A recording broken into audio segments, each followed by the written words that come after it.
दोस्तों आज हम देखते हैं महर्षि दुर्वासा का चरित्र चित्रण। पहली वीडियो जो हमने बनाया था उसमें शाकुंतला का आपको चरित्र चित्रण बता दिए और जो दूसरी वीडियो प्रियम्बदा का चरित्र चित्रण हमने बता दिया। आज हमें पढ़ना है महर्षि दुर्वासा का चरित्र चित्रण। ठीक है, देखते हैं महर्षि दुर्वासा। देखिए, जो अभिज्ञान शाकुंतलम के मेन नायक और नायिका हैं वो कौन है? नायक जो है राजा दुष्यंत और नायिका जो है शाकुंतला है। ठीक है, इन्हें आपको ध्यान में रखना है और इनका जीवन चरित्र जो है आपको समझ कर रखना है। ठीक है, तो आज हम महर्षि दुर्वासा का चरित्र चित्रण समझ लेते हैं। देखिए, अभिज्ञान शाकुंतलम में महाकवि कालिदास ने जिन 3 महर्षियों को पात्र के रूप में लिया है वे एक तो कंड हैं और दूसरे दुर्वासा और तीसरे जो है मारीच है।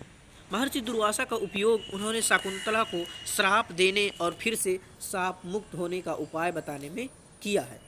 उनके चरित्र की उनकी कुछ विशेषताएं हैं जो निम्न प्रकार हैं। अच्छा देखिए, मैं एक मोटी मोटी बात बताऊं तो इनका जो है महर्षि दुर्वासा ऐसे ऋषि थे कि इन्हें हर बात में गुस्सा आ जाता था। यानी इनकी एक तो हेडिंग लिख लीजिए, क्रोधी प्रवृत्ति, अतिथि और अहंकारी। ये अहंकारी बहुत थे। ठीक है, तो अगर क्रोधी की बात करते हैं तो देखिए दुर्वासा बहुत ही क्रोधी थे। प्रियम्बदा उन्हें लौटाकर आश्रम में लाना चाहती है किंतु वे आना ही नहीं चाहते।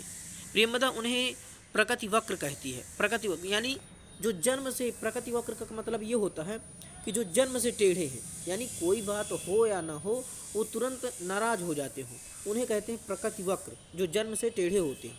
कहती है वे किसी के अनुनय विनय पर ध्यान नहीं देते। प्रकृति वक्रः सह कस्या अनुनयम प्रतिग्रहयाति। प्रियम्बदा के शब्दों में वह सुलभ कोप महर्षि है। जब प्रियम्बदा ऐसे बोलती है तो बिल्कुल आग बबूला हो जाती है। ठीक है, महर्षि है। इस दुर्वासा सुलभ कोपो महर्षि, जो यह दुर्वासा ऋषि हैं वो कहीं आग बबूला हो जाते हैं। उनके व्यक्तित्व में कोप अग्नि की तरह है। को अन्य हो हुतवद्धाग्ध दुग्धम प्रभवति, यानी कि ऐसा कौन सा व्यक्ति है जो अग्नि के सिवा जला सकता है? ये किसने कहा था? ये प्रियम्बदा ने कहा था। ठीक है, वह जैसे साप देने में अभ्यस्त हैं, वे इस बात की चिंता नहीं करते कि मैं किसे श्राप दे रहा हूँ। उन्होंने शकुंतला को ऐसा कठोर श्राप दिया जिसकी काट उनके ही पास है। अब अतिथि की बात कर लेता है तो कंड के अतिथि के रूप में दुर्वासा की उपस्थिति हुई है। उनके अयमहम हो वाक को अनसुईया अतिथि की आवाज़ के रूप में ही लेती है। सखी अतिथि नाम्यु निवेदितम, वे अपनी उपेक्षा से शाकुंतला को अतिथि का तिरस्कार करने वाली ही समझते हैं। अतिथि परिभावनी, क्योंकि वे अतिथि हैं, पूजनीय हैं, अतः वह पूजा के लिए आहार्य है, यानी माननीय है। अहंकारी, दुर्वासा के व्यक्तित्व में अहंकार साफ झलकता है। वे आश्रम में आते ही जिस स्वर में अयमहम भो कहते हैं उससे लगता है कि वे उपेक्षा रखते हैं कि इतना कह देने से ही लोग उन्हें पहचान लेंगे। अपने अहंकार की रक्षा के लिए वे शीघ्र क्रोधित हो जाते हैं।